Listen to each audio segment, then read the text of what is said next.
कुछ बातें ऐसी लगती हैं बेटा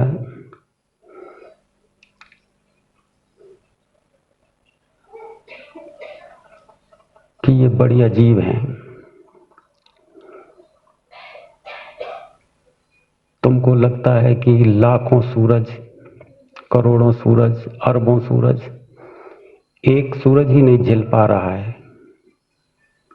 एक सूरज की गर्मी भी आप सहन नहीं कर सकते। इस सूरज की गर्मी में भी आप थोड़ी देर नहीं ठहर सकते। इस उजाले को भी आप इन आंखों से नहीं देख सकते। फिर कहते हैं कि करोड़ों अरबों सूरज और चांद और सितारे, और फिर एक सूरज क्या इस दुनिया के लिए कम पड़ता है कि जो अरबों सूरजों की जरूरत पड़ती है, करोड़ों चांदों की जरूरत पड़ती है, सितारों की जरूरत पड़ती है।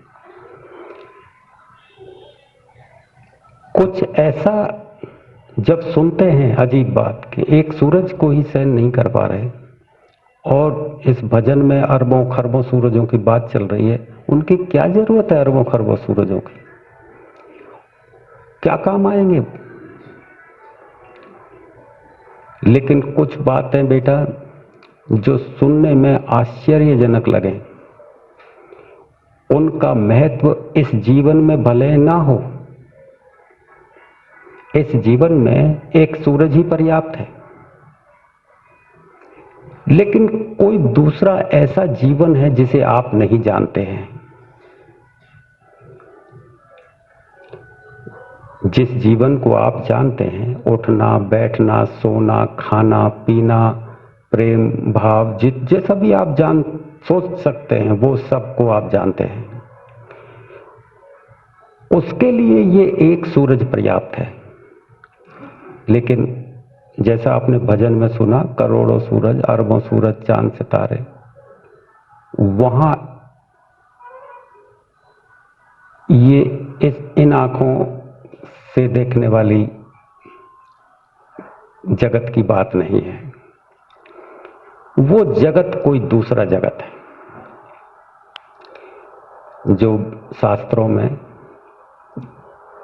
महापुरुषों ने इशारे दिए हैं, जैसे इस भजन में इशारा दिया है।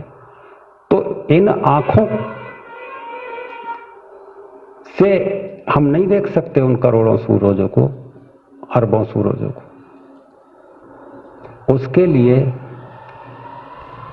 कोई दूसरी आंख है, कोई दूसरा शरीर है। ये शरीर स्थूल है, ये इस जगत की चीजों से बना हुआ है।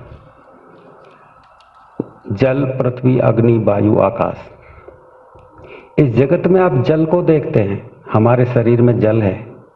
इस जगत में आप पृथ्वी को देखते हैं, ये शरीर जल जाता है तो मिट्टी ही बन जाती है। अग्नि इसमें है जो हमारे भोजन को पचाने का काम करती है। हमेशा शरीर इतनी गर्माई रखे हुए रहता है कि ये शरीर सही ढंग से संतुलित रहे। यदि आप इसे थर्मामीटर से नापेंगे तो इसकी एक निश्चित गर्मी है, वो हमेशा बनी रहनी चाहिए। यदि वो गर्मी कम हो जाए तो आदमी मर जाए। तो ये अंदर जठाग्नि में जो अग्नि है, तो जल पृथ्वी और अग्नि और वायु हम सांस के जरिए ले रहे हैं। ये वायु यदि नहीं हो तो ये शरीर नष्ट हो जाए। और आकाश, ये 5 तत्वों से शरीर बना है। तो ये पांचों की पांचों तत्व हमें इन आंखों से दिखाई देते हैं। ये 5, ये आकाश, तो एक तो ये आकाश है जो हम देखते हैं, और एक आकाश हमारे अंदर और है। उस आकाश की दुनिया, उस आकाश के नीचे की दुनिया, उस आकाश के नीचे का जगत ऐसा जगत नहीं है जिसमें एक सूरज उगता है, एक चांद उगता है। उस जगत में अरबों खरबों सूर्य, अंदर की जो आंख है वो उसको देख करके निहाल होती है।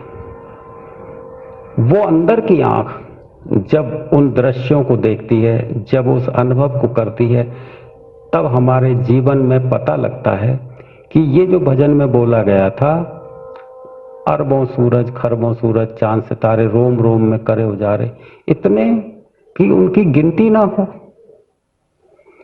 वो इतना आनंददायी, वो इतना प्रेमपूर्ण, जब वो दुनिया वो जगत संपर्क में आने लगता है तो इस दुनिया की सारी चीजें हमको छाया की तरह दिखाई देती है। ये सूरज तो ऐसे लगता है कि मानो अंधकार ही हो, उनका इतना रोशन। ये दुनिया के जितने आनंद हैं वो ऐसे लगते हैं कि ये आनंद तो कुछ नहीं, ये व्यर्थ। वो जो आनंद है वो आनंद असली जान पड़ता है।